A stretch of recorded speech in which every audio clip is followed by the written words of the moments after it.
The views expressed on the following broadcasts do not necessarily reflect those of KHLT, Take 12 Radio, or our affiliates. The opinions on this show should not be considered as medical, psychological, or professional advice and are those of the host, co-host, and guest. Take 12 Radio and KHLT Recovery Broadcasting are not affiliated with any particular 12-step fellowship. Here we go! When the static of life fills your brain and the world seems a little too insane, just twist that dial, don't hesitate. There's a haven where good vibes await. Tune in and Take 12 for some joy and cheer. It's the sound of hope coming in crystal clear. Recovery talk and music so grand, a beacon of light, a helping hand. Well, greetings one and all. Pull up a chair.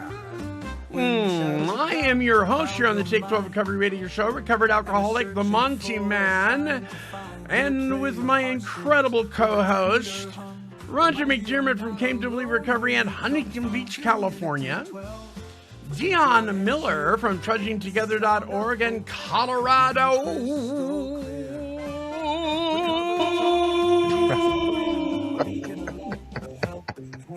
Did you like that?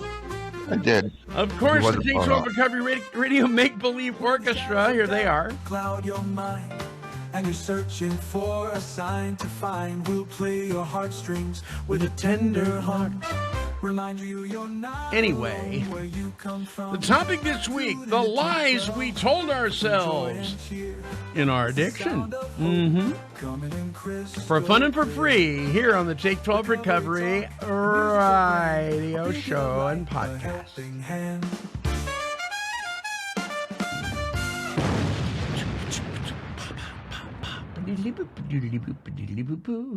I gotta get out of this place. If it's the last thing, I can't tell you how many times we sang that song and then just sat right back down and took another hit. Yeah. Me and my buddy Larry, we used to sit around and say, you know what our problem is? We just need to find a good woman. That's all we need to do. Find a good woman and our lives will work out just fine. And that was one of the lies we told ourselves. Welcome to the show, one and all. How the heck are you guys? Roger's actually, I was going to say he's stable, not mobile, but I don't know if he's stable. But come on. He's definitely not mobile today. Hey, Roger. I'm stable and not mobile. Hello. Mr. Snake Collector Dude. Yeah. What a nut. Yes. He goes around catching these snakes. I was in the Grand Canyon last week. You were with Justin in the Grand Canyon. I was with Justin. Yes, we went to the Grand Canyon. Did you hike around? Well, we did a train ride from Williams to the Grand Canyon and then back, and we had a bus tour of the South Rim, and we went to Arizona and drove through the animal park there, as well as did the walk and saw the various animals. We had a blast. Yeah. Went to an AA meeting in Flagstaff at an Llama Club. Yeah, it's all good. How far is Sedona? Is only like an hour from Flagstaff, right? I don't know. We didn't go to Sedona, so it's not all that far, but it might be more than an hour. I'm not sure. Yeah. So Marcia and I are going to go. We're going to end up in Flagstaff on the way back from a family thing in Oklahoma coming up next month. And there's lots of things to see and do in Flagstaff. One is the Lowell Observatory, which is here's something you don't know. The best stargazing in the entire United States is in Flagstaff. They have the best skies. And really? The Lowell Observatory, you can go there and have a tour and enjoy a planetarium with the sky, not a building. You sit outside under the sky, and one of the guides there, one of the people that work there, tours and has a laser pointer and points out all the stars and planets, and it's really cool. Wow! How cool! Lots of things to do in Flagstaff. The whole town's haunted, just so you're aware. Oh, now I want to go. Yeah. Yep. Now I want to go. We did a haunted walk for an hour tour of the town, and there's 2 hotels there, the Mar Vista and the Hotel Weatherford, which are both haunted and have great stories about them. So, yeah. Ooh, White Herbs Bar is on the 3rd floor of the Weatherford Hotel. The original bar from Tombstone. It's there. Oh, really? And the one that's in Tombstone is a replica. Yeah. So Justin and I sat down at the bar and had a cup of coffee and had our pictures taken. And very cool. Yeah, sweet. So yeah, there's like when it comes to things like that, there's the traditional sites and then there's the authentic sites. Mm-hmm. That's right. Right. So you got to There's lots of authentic sites in Flagstaff. I mean, it's one of the biggest towns in the beginning of Arizona territory. including some of the homes that Sister Wives lived in, the television show. Not that anybody cares about that. I wouldn't know, Monty, about Sister Wives. Nor would I care, Monty. Hey, listen, as a person with the caliber of journalism that I have to be informed. Wow. That's a good way to start the Suddenly there's show not much about room in lies. here. Monty can talk about that. Yeah. Tell us about the lies you just told, Monty. Yeah, okay. Well, hey, I got something for you that you're going to like. Okay. And now it's everyone's favorite part of the show. The Monty Man's story time. That's right. Okay, check this out. Earl Pickens, what a name, had a dream to become the most successful criminal in his county. Unfortunately, Earl also had the attention span of a goldfish. You know, they only have like a 2-minute memory or whatever. And the planning what does? Goldfish. They just, Okay. Oh, he said, what does? I don't know. He also had the planning skills of a soggy paper towel. I like that. Oh, wow. His first crime, this is just too much. His first crime was meant to be a bank robbery. He walked in with confidence, wearing a ski mask, despite it was in the middle of July, and approached the teller. He slid a note across the counter that read, "This is a robbery. Give me all the money." The teller blinked, then gently pointed out some spelling errors on the note. Earl, embarrassed, grabbed the note back, tried to correct it, and accidentally wrote his full name at the bottom for clarity. He left without any money, but did remember to say, "Sorry for the inconvenience." Now it gets better.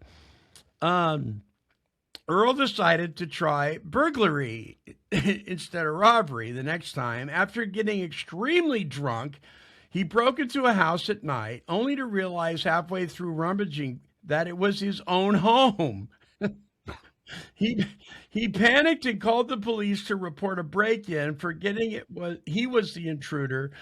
When officers arrived, they found Earl hiding in his closet, whispering, "I think he's still here." Oh, my word. Poor Earl. His final attempt at crime was the most ambitious. Stealing a car, he spotted a sleek vehicle parked outside a grocery store, jumped in, and triumphantly drove off, only to be pulled over minutes later. The officer informed him that he had stolen a police cruiser. Earl squinted at the dashboard lights and said, "Oh, that explains this radio."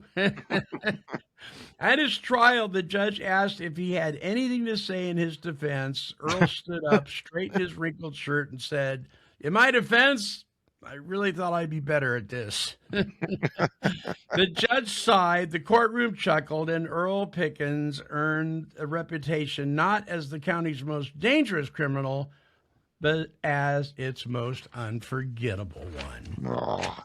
And that's the story of Earl Pickens. Now, Do you do jail time or anything? I mean, well, I don't know. Sounds like they let him off the way the story went. But here's your guys' job. Is that story true, or did I make it up? I think Well, it's 100% true. You couldn't make that up. I'm gonna go with true also because it sounds like an alcoholic life to me. Doesn't it? Yes. No, I made it up. Well, see, you're the subject of this show, which is lying. I made it up. Earl Pickens does not exist. You know, somebody out there is going, that happened to me. Yeah, Exactly. they go, yeah, it's on my name, but I did that. Why'd you change my name? My name's not Earl. I did hear of somebody years ago. They shared it in a meeting. Broke into their own car. I believe it. I believe it. No. Have you ever gone up to a car and realized it wasn't yours? I think it's part of these stories is Monty's life. And what's funny is Monty's. He's changed the name to protect the guilty. I went up to this car and I thought it was my car. The key worked in the door and it worked in the ignition, but it was not my car. This was like a 88 Toyota Corolla or something like that. It was pretty. It was a while ago. There was a whole string of cars you could just start with just about any key at one point. Yeah. So but the only reason I knew is because number one, it was too clean, and it just didn't have the right smell. It was too clean. That's funny. That is really, really funny. Oh, by the way, listen, listeners, would you do us a favor? Would you click the like button? Do it now. Do it. Do it now. Do it now. Do it now. Oh, no, he's going to be using that a lot. He's got a new toy. Like. Share. Subscribe. Yeah, it helps with our analytics. Please do that. Like, share, and subscribe. We would appreciate it very much. All right, well, that does it for this segment, Story Time. We'll be back in just a second.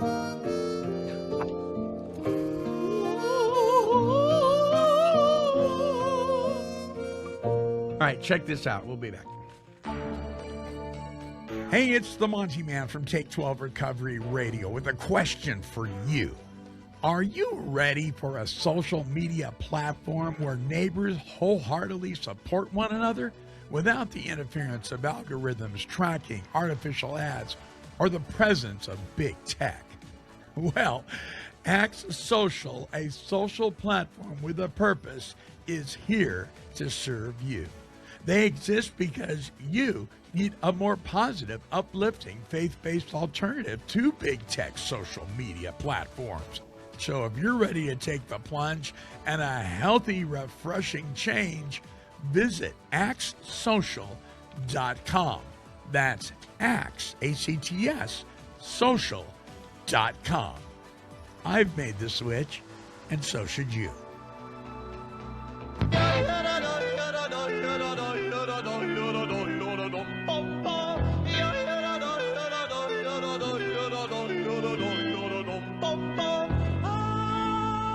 This is Rob Orr from Lebanon, Oregon, and you're listening to Take 12 Recovery Radio, recovery talk, and positive music.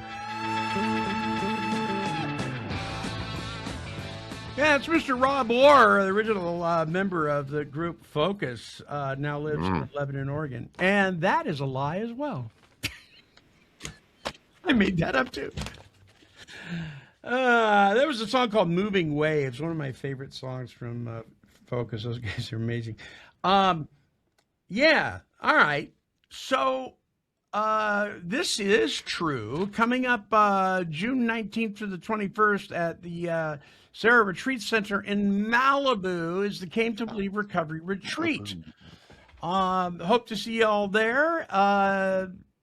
Please register and do it at cametobelieverecovery.org.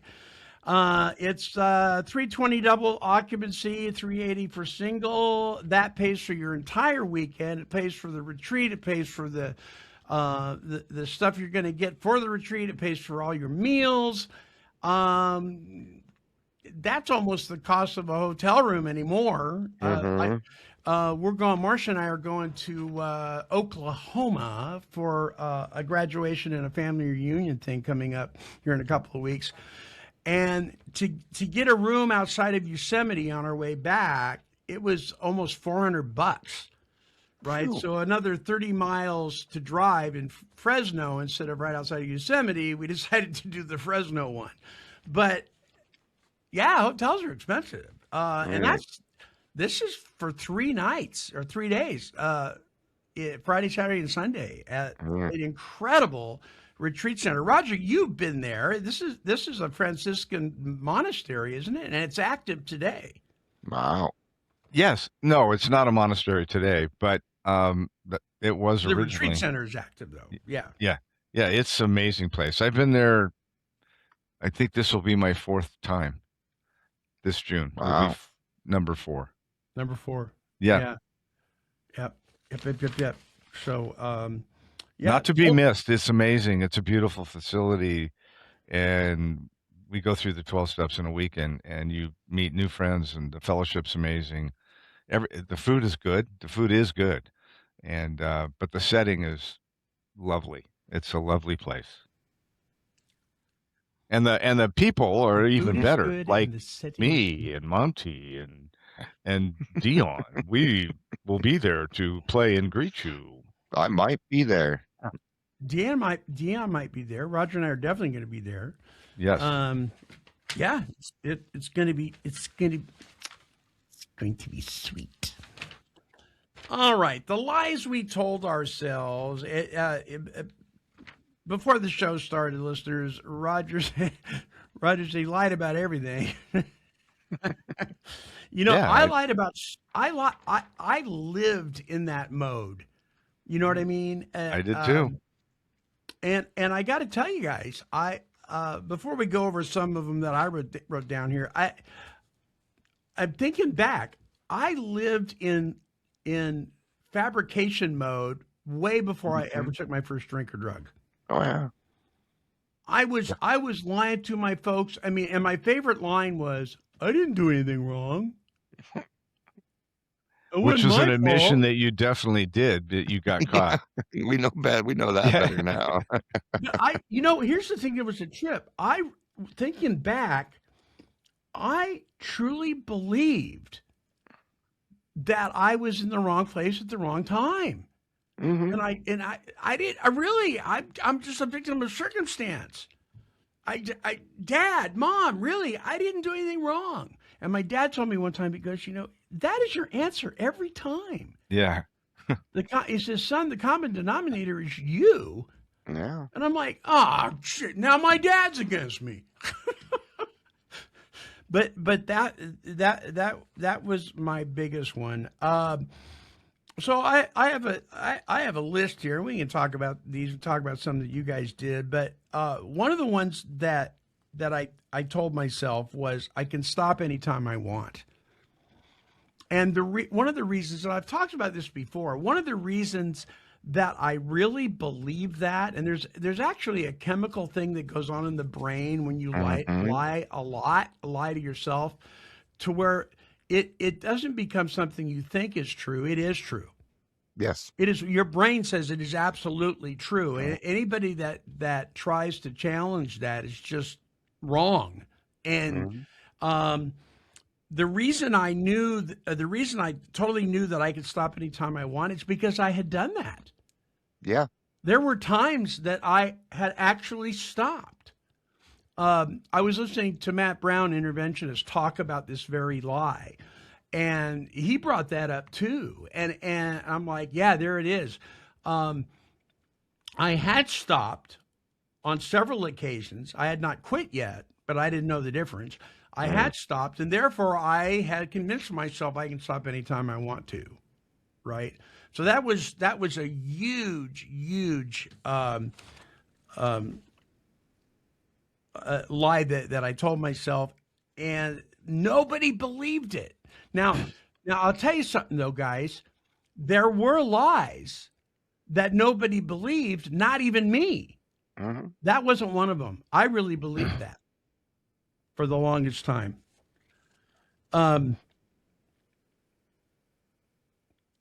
one of the things that I told myself was I can still do the things I've always done.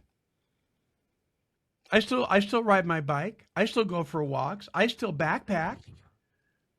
You know, I may backpack under the influence, you know, but you know, it helps me. And the other one was like, it helps me relax, man. It helps me get in touch with God's wonderful world, dude. You know, I can sit out on my porch and I can appreciate the blue sky, the colors. Oh, the colors. Right? The colors.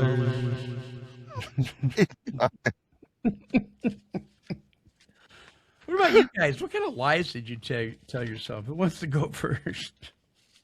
I'll hop on it. You know, I knew I was an alcoholic at a pretty early age, 14.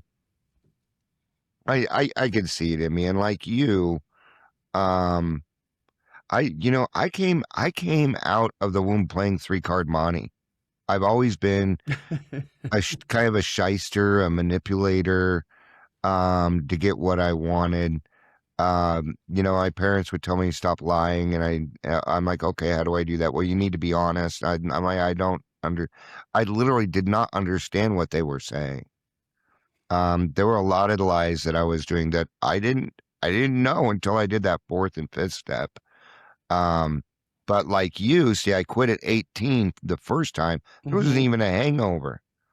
Right? Had 10 years, went out for 15, and I tried to quit. It took me 4 years because I thought I was just when I was time, or maybe I just wasn't thinking at all. But I think one of the biggest lies that we tend to tell ourselves, and I went through it the first time when I was drinking, is, well, I'm not hurting anybody. Right. I think it's the biggest lie that we tell ourselves. Now, if you get 10 years of sobriety and go back out, you ain't gonna believe that lie anymore. You know you're hurting people, and you're gonna find a different level of denial. And that denial is, I'm an alcoholic, and that's just what I am. And we accept our demise, which is a lie too, right? Yeah. Because God can get and keep me sober. I do want to tell about one, and this is more funny than it is anything else. I just got done telling my story. This was the first time I was, I think I was like 4 or 5 years sober. I was in my mid-20s. And I was talking to somebody, and I said, yeah, I'm related to Donnie and Marie Osmond. And my mom was standing there, and she says, no, Dion, you're not. I had told the lie so many times, right? I believed it. You know, and people are like, why'd you pick Donnie and Marie Osmond? I'm like, because I said Ozzy Osbourne, you wouldn't even believe me. But you believed me, didn't you? It isn't that I was cool, that I was related to Donnie and Marie Osmond. It's that you bought my line of bull crap. That was the joy that I was getting. And you got getting away with it. Fun. Yeah. Yeah. So there was a payoff. There was a payoff. Yeah. You got kicked. You got a dopamine rush from it. I did. It made me feel bigger than you, which I needed because I was an alcoholic. Wow. Yeah. Yeah. Yeah. Now that I say it out loud, it doesn't match. Well, and you know, that's the thing. Lying is one of those things that if you're really good at it, you can get away with it for a long time. But it will eventually come around and expose you, though. It usually always does. Yeah. You know, there are things that I lied about that I didn't get caught at that I ended up admitting later in my sobriety because it became part of my story. And people would go, like when I posed that, you guys have heard it, when I posed as an attorney, I walked into court and got a guy out on his own recognizance as his attorney. Things like that, you know, that I look back today and I went, how did I get away with it? Well, I was good at it. We used to walk. The rule of thumb was if you were going to steal beer from a store, you just walk in, you grab the beer like you own the place, and just walk out. You don't even flinch. Yeah. You know, we did that all the time. Nobody stopped us. Nobody. Today you can do that, and they won't stop you because they'll get in trouble if they stop you. Right. Which is not allowed to anymore. Right? Roger, how about you? What kind of lies did you tell yourself, buddy? You know, after I got sober, I realized that I literally was a walking, talking lie. I mean, one of the I don't know if I told myself the classic one about I can quit whenever I want. I don't know if I even got serious enough to have that conversation with myself. Yeah. I had any time that I got caught doing anything that was wrong or in a lie, I always had an excuse. Always. And then my friends and people that knew me well say, I don't want any excuses, Roger. And I said, Right. well, this is not an excuse. This is an explanation. As if that. So I was that guy. But when I look back, man, I was a liar before I was ever a drunk. And then of course it got worse. Once you start drinking, everything gets worse. Never gets better. Yeah. But Yeah. I love that word denial. One of Mickey's great acronyms, right? Don't even notice I am lying. Denial. Don't even notice I am lying. That's my life. Perfect. That's my Yeah. I was just a constitutional liar. Mm-hmm. I didn't have to make stuff up. I walked and talked lies all day long. I would always enhance the story to make me look better. Or if I got caught doing something I didn't want to, I had a reason that happened. Don't you know I'm I'm a victim of circumstance. Don't you know? But I never walked into it. The courtroom story, Monty, to walk in with a briefcase and pretend to be a lawyer. That's pretty epic. Oh my God. I got to give you kudos for that one. I never tried anything like that. God, that takes a lot of guts. I did pretend to be chiropractors or dental students or all kinds of things that I wasn't for reasons that I'll leave off the show. But anyway. So the thing of it was, the whole going to any length, statement that we make, people go to any length to get the next drink. Well, my buddy that was in jail, he had money. I didn't. And I hadn't had a drink all week. So I saw a solution. I got to get to the money. That's inventive. That is really inventive. And that was the first thing we did when I got him out. We went down to the question mark bar on A Street in Hayward, California, and started drinking. My favorite movie of all time was Catch Me If You Can. Great movie. And true story. Based on a true story. Based on a true story. Yeah. So I had a buddy that used to say that he couldn't be an alcoholic because he didn't drink in the morning. Right. Why would anybody wait until 12 noon? I don't get that. I just don't understand. People say, "Why are you day drinking?" I'm like, "Why aren't you?" Yeah. In the beginning I didn't drink in the mornings, but that all changed as time went on. Yeah, sure it did. Right. Well, when you're saying it's 5 somewhere, it don't matter that it's 10 o'clock in the morning. Yeah, I used to say it's noon somewhere. All the time. Yeah. Like as the time got short, closer. And it's 11:59 a.m. somewhere. Yes.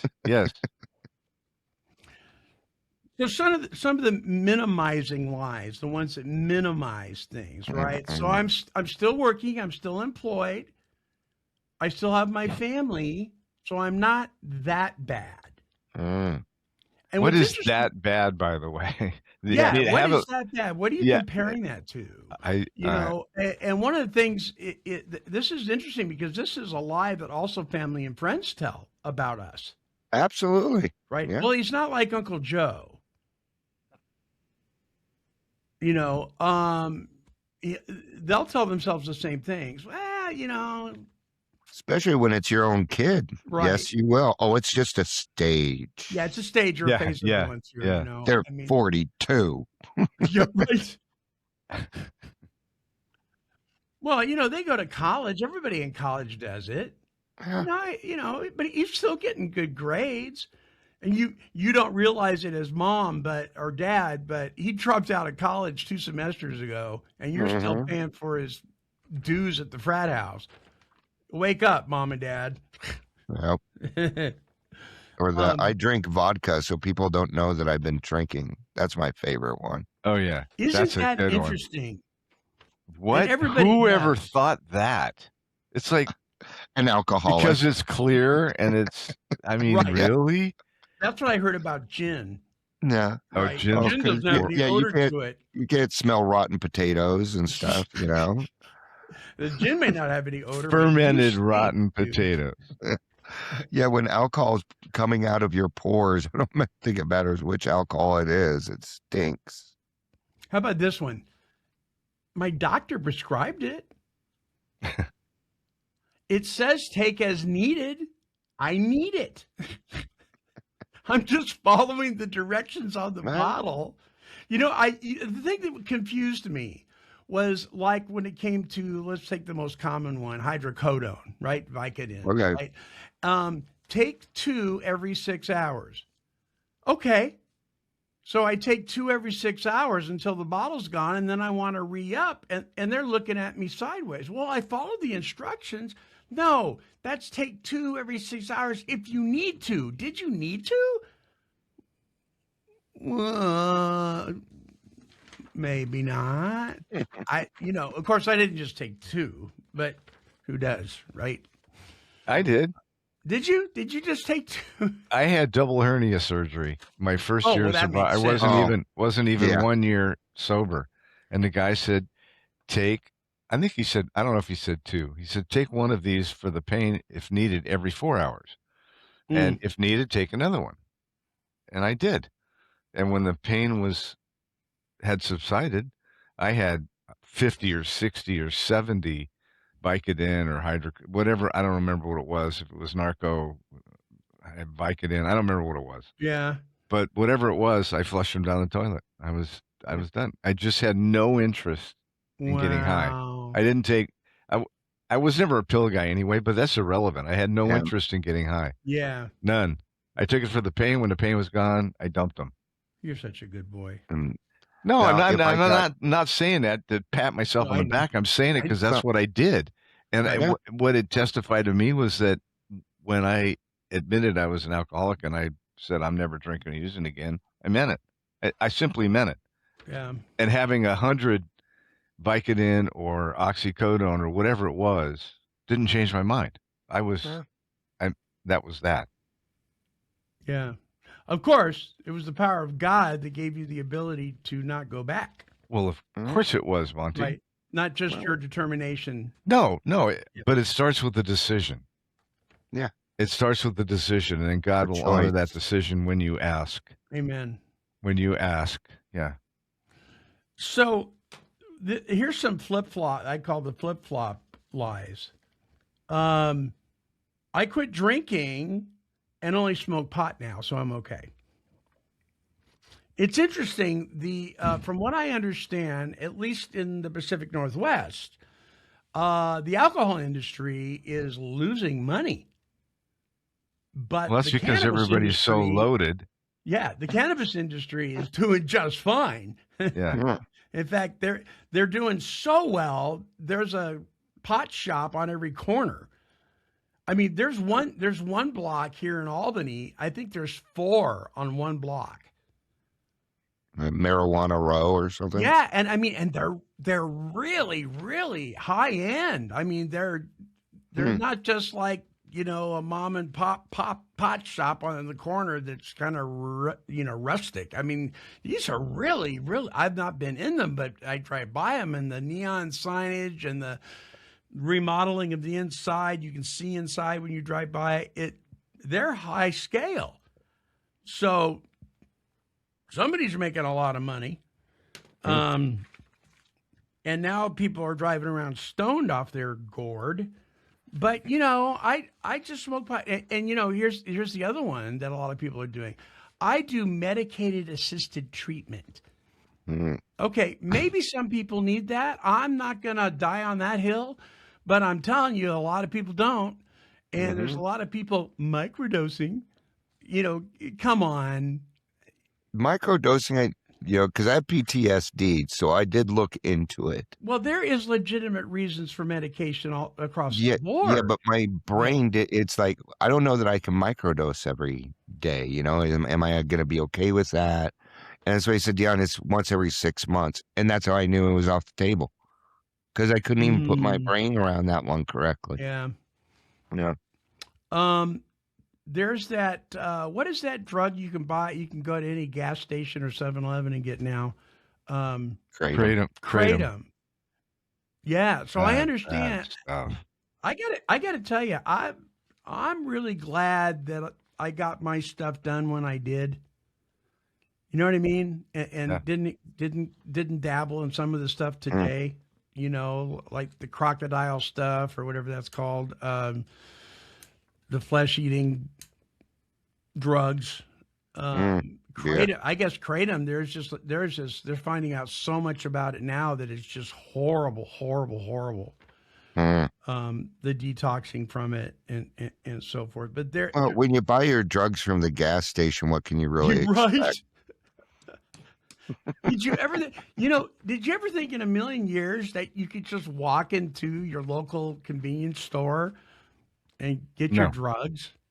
I mean, that was the kind of thing you heard about that went on in Amsterdam or something. You know what I mean? Right. Yeah. Yep. I mean, you'd see movies about it, people smoking pot in the coffee shop, but it was in Amsterdam. You're like, all right, you got to go to Amsterdam to walk down the street and smoke a joint. Not anymore. Here's one. I don't need any outside help. I'm a grown man. I can do this on my own. Oh, I'm a man. That's the big one. Oh, I'm a man. I'm a man. Tell me what to do. I'm a man. I own my own business. In construction. Yeah. Oh, yeah. Your multi-level marketing business that you haven't made a penny on. But you're living with mommy. In the basement. And you're 43. We are driving mommy and daddy's car. Yeah. And so that was something when I was working at the residential program that I worked at, I heard it all the time. I'm a grown man. I don't need this. I'm a grown adult. You can't tell me what time to go to bed. Why are you here? Why are you here? Yeah. Evidently, the judge didn't think you were that mature. Yeah, you know what my parents did to me when I was acting like a child and throwing myself on the ground, whining that I wasn't getting what I want? Well, they put me to bed. So it sounds familiar. Oh, I know. I don't drink hard liquor. I just drink beer and wine. Oh. I never understood any of that, but I always knew that it didn't matter if it was wine or what it was. If you took enough, you got drunk. Yeah. I mean, you still got 3 DUIs, dude. On wine. Oh, God. Wine hangovers are the worst. They just dry you out. Ugh. Gallo, baby. Oh. Spinata. Bottle. You could knock out a Boone's Farm, Strawberry Hill. Oh, yeah. TJ Swan and Boone's Farm, Strawberry Hill. Oh, Spinata. Look at they're drooling, folks.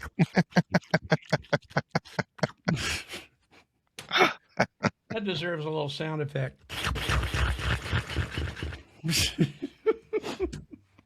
Oh, it had an effect, all right. Okay, I got to tell you, though, guys, the one that I could never stomach, I couldn't get it past my lips. You know what it was? Mad Dog 20. Mad Dog 2020. I could not get it past it burned so bad. I was like, I'm sorry. I love the burn. I just can't. I can't. It only lasts for a second, Monty. Really? You just got to drink more. That? So I was the first one that burns. After that, it's all numb. Yeah. Here's one I only use occasionally. I'm a social meth user. I'm a social meth user. I drop acid socially. Yeah. Okay. What's that mean? Well, I'm social every day. I'm a social butterfly. Yeah. Yeah. Watch me fly. In my trap house. I was more like a social. Hey, the moth. trap house. We're having a picnic today. We're having a little picnic event for the community. For anybody that'd like to come and occasionally use some meth. Occasional users. I'm on a roll. Yeah, so it was interesting. Did you guys switch from like stop drinking beer and start drinking hard liquor and then go back, or did you just drink it all? My favorite beer is warm and cold. Warm and cold. I don't care. Doesn't matter what alcohol it is. I don't care if there's cigarette butts in it. See, we need you at the frat house to clean up the next day. Yeah. Somebody's got to be the cleaner. That's right. He was the cleaner. He drank all the empty cans that had cigarette butts in it.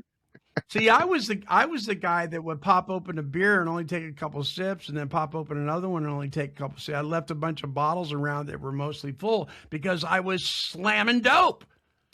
Ah, okay. Right? And so the next day when people would get mad, who's leaving all these full beers around? I'm like, I know, man, right?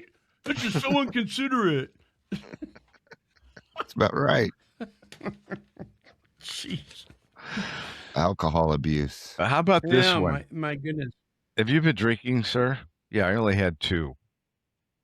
I only had 2 beers. Why is it always 2? I have no idea, but that's the most common lie of any alcoholic addict. Yeah, I know. Someone asked him, "Have you been drinking?" No, I've just had 2. Yeah, 2 yards. Yeah. Well, it's interesting because 1 is not believable. So 2, you think maybe I can get away with that. Yeah, but 3 is getting towards over the DUI. top. Now you're getting close to a DUI. It's just weird. Everybody says that. I only had 2. Only had 2. What? Sir, get out of the car. 2 pints. Okay, now we're talking. Okay. Yeah. So I was driving my buddy's Volkswagen Bug, and because he was just 3 sheets to the wind. I mean, this guy, when he got drunk, he was sloppy drunk. He wasn't mean drunk or funny drunk or a fun drunk. He just would, fall down drunk, right? And so I was like, dude, you got to get out of the car. I got to drive, and I was on, I don't know, multiple hits of LSD. And we get pulled over, of course, right? And he goes off to jail, and she just tells me to go home. And I'm like, right on. You, dude. Because he was sloppy drunk, and you at least could not be sloppy drunk. You were high as a kite. Well, I guess she didn't catch it. And so the lie that I told was that, where's your buddy? Oh, he got pulled over. He was driving. Yeah, he was driving. So they took him to jail and they let me come home. Of course I wasn't, well, you weren't drinking, right? Nope. I wasn't drinking. Is that a lie of omission there? Yeah. Right. I only drink on weekends. Mm-hmm. Or how about this one? I'm not an alcoholic. I only do narcotics. Or I'm not a drug addict. I only drink booze. Mm.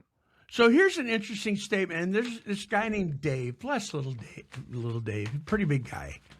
So Dave, in the AA meeting that I attended at one time, got very mad, very angry whenever anybody said they were an addict. Right? He was an AA purist. And if anybody said that, he would just come unglued. And I couldn't help it. I just couldn't help myself, guys. I said, Dave, is alcohol a drug? He said, well, of course it's a drug. So if you're addicted to alcohol, wouldn't that make you a drug addict? Whoa, new topic. I mean, he couldn't handle it, right? I just love that. If you're addicted to alcohol, you're a drug addict. Just saying. I totally agree with you, Monty. There you go. You're lying to yourself if you're saying there's a lie right there. I'm not an addict. I just drink booze. Okay. Yeah, there you go. Or this one. I'm not an alcoholic. I just like to party. Right. Mm-hmm. And everybody likes a party, right? Most people don't end up in the places that I end up when I party. Yeah. When I party, it's in jail. Right. Yeah, we're having fun now. I'd hear that. You get it. You go and you get thrown in the drunk tank. Some old guy that's not talked for like 5 hours lifts his head up and goes, "You having fun yet?" It's like, oh, yeah. Here's one. I'm walking out on the yard at Oregon State Penitentiary after I'd gotten arrested too many times.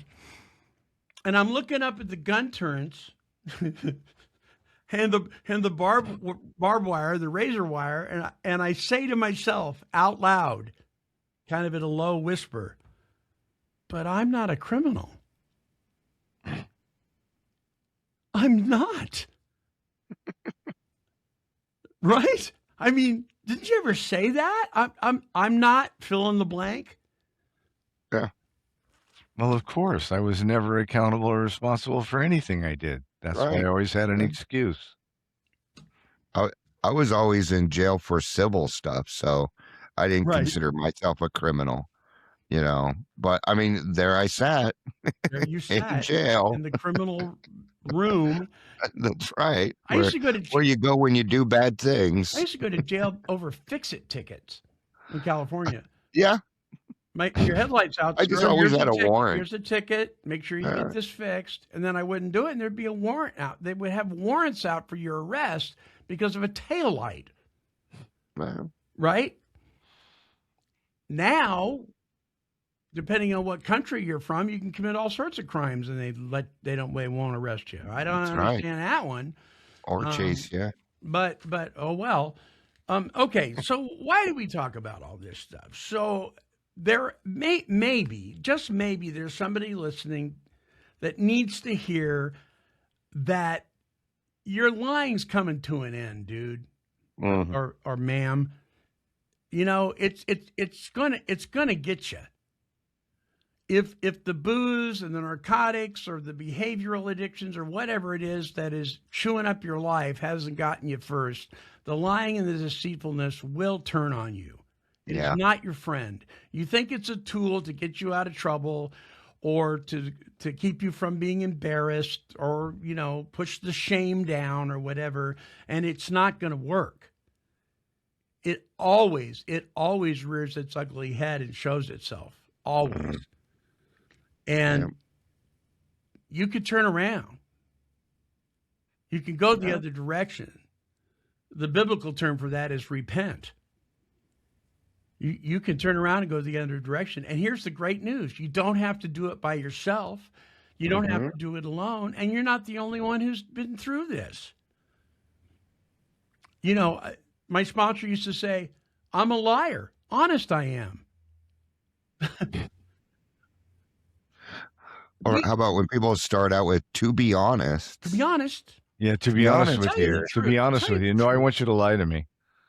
Right.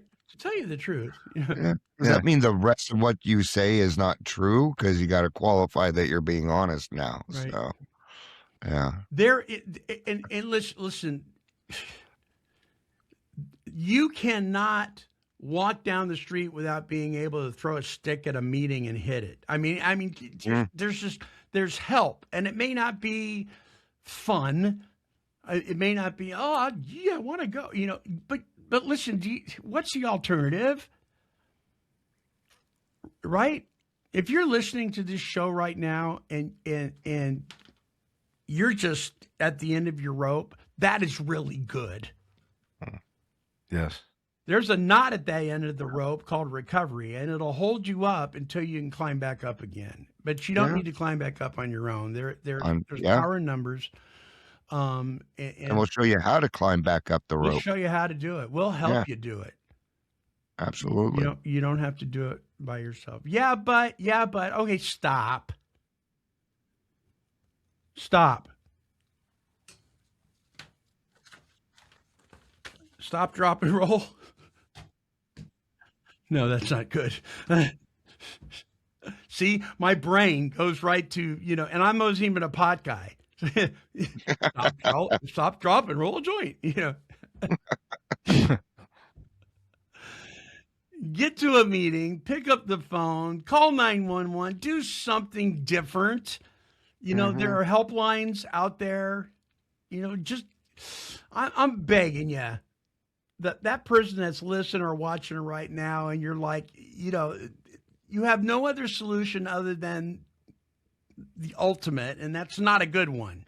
Listen, there's somebody that loves you out there and cares for you, and whether you believe it or not, they do. Yep. Well, God loves you, and so do we. It is so much easier to just be truthful than to keep track of all those lies anymore. My gosh. And when you start getting older, there's just too many of them. I don't know how many times people said, "Oh, Dion, you're just contradictive," because I would act exactly how I needed to act at any given moment, right, to get what I wanted, which was the alcohol. So I would tell people what they wanted to hear, so I would get what I want. I didn't care that I was being contradictive. Yeah. I didn't care. Yeah. People would say, as long Monty, as I was getting what I wanted. That's all that mattered. You're argumentative. Yeah, I know. No, I'm not. Or no, I'm not. Yeah. What is that Monty Python sketch? The 10-minute argument or something like that. The guy goes in and wants to buy an argument. Oh, that's right. Right. And the guy goes, okay, that'll be $5 or whatever. So he gives him the $5 and he hits the little bell and he goes, so? And he goes, so what? And he goes, I want an argument. He goes, no, you don't. Yes, I do. I just paid you. No, you didn't. Yes, I did. No, you didn't. Yes, I did. No, you didn't. Well, I'm arguing right now. No, you're not. An argument just isn't a bunch of words going back and forth saying, no, you didn't. Yes, you did. And the guy goes, yes, it is. And then he goes, ding, 5 minutes is up. He goes, that was there for 5 minutes. Yes, it was. It's so true. I mean, it's the kind of stuff we do. It's the games people play. And guess what? You don't have to be an addict or an alcoholic to be caught up in the lies. That's right. People play these games all the time. Closing thoughts, guys, before we do our closing song. It says in the big book that the alcoholic life seems to be the only normal one to him, right? Because I certainly played the victim a lot when it came. People were, it was that Charlie Brown syndrome. Why is everybody always picking on me? But I found out that if I became responsibility for my actions, for my feelings, and becoming responsible for my triggers, I'm a lot happier because I'm taking responsibility for those things and working on that internal honesty. But it was practiced. It didn't just happen. I still catch myself lying or doing something, so I have to double check myself. So it's going to take some time. It's not going to change overnight. Yeah, we're all a work in progress. Roger? You hear a lot. It's on the back of many of the medallions that are given out. It says, "To thine own self be true." I have a motto that I've been living by for some time now, and it's do the right thing at the right time for the right reason in the right place to the right person the first time. And when I do that, my life is really, really good. And when I don't, it's not so good. So lying is not acceptable anymore. Do I stretch the truth at times? Yeah, but I'm not happy about it. And I make direct amends if that's an appropriate thing to do. So I was a liar about everything. It's not acceptable to me anymore. Yeah. Yeah. Amen. So I would just say that today, unlike yesterday in my life, when an truth starts to come out of my mouth, I realize it today. You know what I mean? I didn't even know it. I was so used to it before. Mm-hmm. I had an aunt like that. She would make stuff up. I mean, for you to believe, not like story time where we're doing it for fun. She would make stuff up. She'd say, the reason that I'm late is giant bugs attacked my car. You know, she actually came up with this story. These bugs this big attacked my car. There's nothing on her car. She believed it. She believed it, right? And she wasn't an alcoholic or an addict. She was just a liar, you know. And there was pain going on. She had pain in her life. She had traumatic stuff going on in her life that she wasn't dealing with, and lying help. And she believed it. I was like that. I was like we were talking in the beginning of the show. I was doing that stuff before I ever took a drink or a drug. I have a sin nature. I have a nature that wants to do things my way, and it falls short every time when I do it my way. I miss the mark. Doesn't have to be that way, folks. And if you want to join this road to happy destiny, we're here for you. You can email us at take12radio@comcast.net. In fact, we'd love to hear from you. Your comments on this show, please like, share, subscribe if you haven't done so. Don't forget the Malibu 12-step retreat by Came to Believe Recovery on June 9th through the 21st at the Sarah Retreat Center in Malibu. Check it out at cametobelieverecovery.org. Our closing song is, it reaches back into the archives of music. It's by a guy by the name of Joe Smith. And it's entitled, interestingly enough, The Games People Play.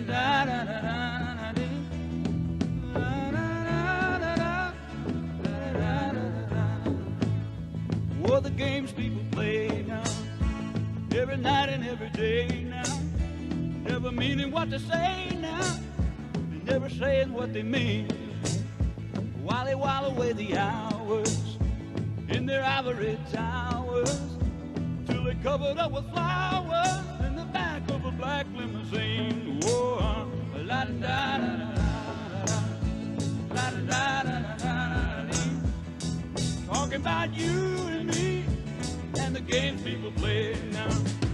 Oh, we make one another cry, break a heart and we say goodbye, cross our hearts and we hope to die that the other was to blame. Oh, but neither one will ever give in, so we gaze on an age pretend, thinking about the things that might have been, and it's a dirty rotten shame. Oh, la da da da da da, la da da da da da, talking about you and me and the games people play now. Oh yeah, alright, oh yeah, come on,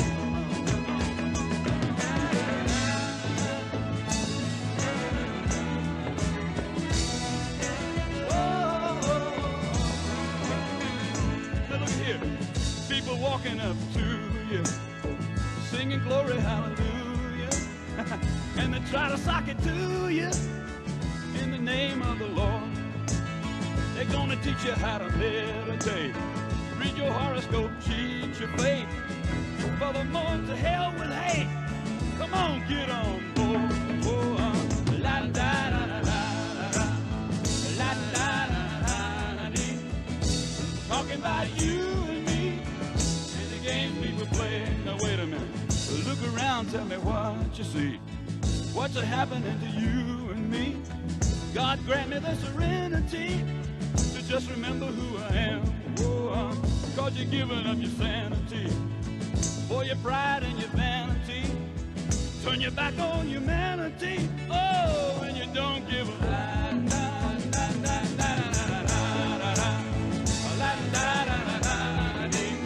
I keep on talking about you and me, brother, and the game people play now, la da da da da.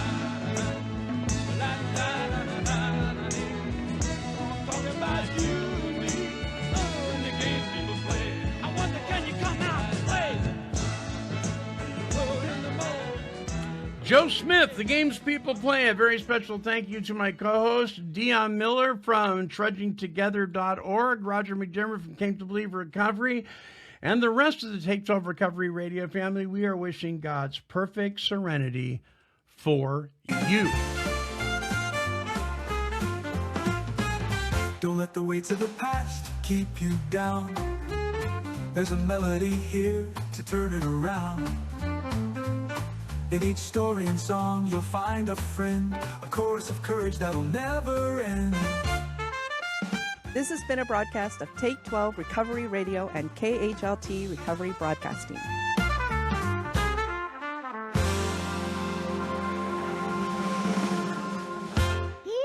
Kitty, kitty, kitty, kitty.